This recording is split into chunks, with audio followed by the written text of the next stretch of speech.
How do you get to the Word of God? This is a question that has been on my mind lately.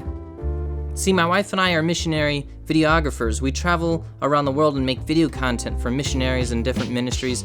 Recently, we were filming a project in Africa, in the Middle East, and the project mainly consisted of documenting a group that taught the Bible to leaders in those parts of the world.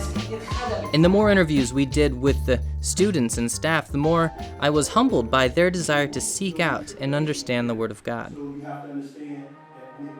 See, these people leave their families, often traveling from other countries, all because it's the only place they can be taught how to read and understand the Bible. And their drive, their desire to learn is something that made me question my own mindset towards how much I value understanding and learning the Bible.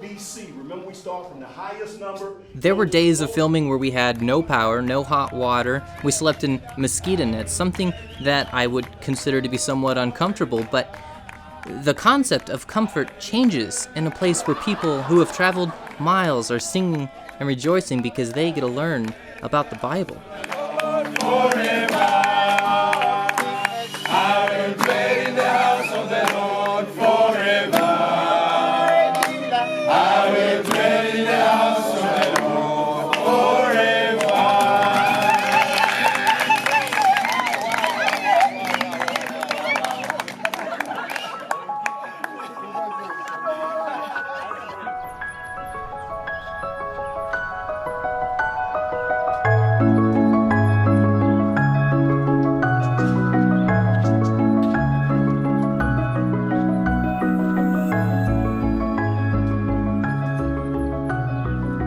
Being raised in America, in a place where it felt like there was a church on every street corner, and they all seemed like they were trying to make things as comfortable and convenient as possible. You know, whatever service time is convenient for you, making sure there's plenty of parking spaces available for everyone, things that we take for granted here in America.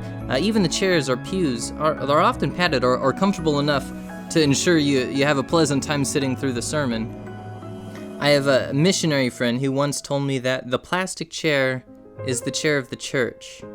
Plastic chairs are very popular around the world, and it makes sense. They're affordable, they're lightweight and portable. You can bring them in, set them up, and tear them down real fast wherever you need.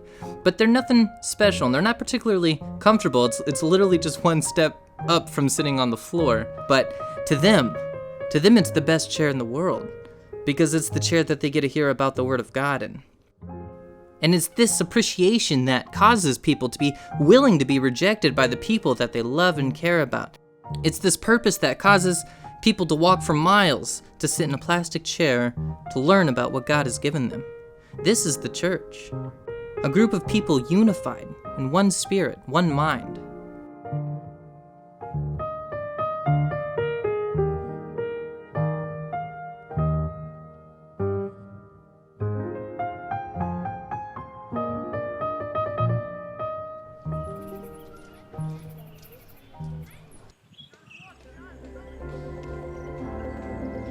It's David who, in the Psalms, talks about earnestly seeking God and thirsting for Him. He says, "My flesh faints for you, as in a dry and weary land where there is no water." And I have to be honest, I don't feel like I typically have that type of desire for the Word of God. And it's easy to think that David is being somewhat poetic here, but after seeing that exact appreciation in the hearts of these people, I think David was being quite literal. How do you get to the Word of God? I think here in America, we're often content with how the churches try and get the Word of God to us, with their coffee shops and elaborate worship services. And I'm not saying there's anything inherently wrong with comfort and convenience, but if all of that went away, would you walk for miles to sit in a dimly lit room in a structure with no bathroom, in a plastic chair? Is your desire to hear and learn from the Bible that important to you? How valuable is the knowledge of God to you?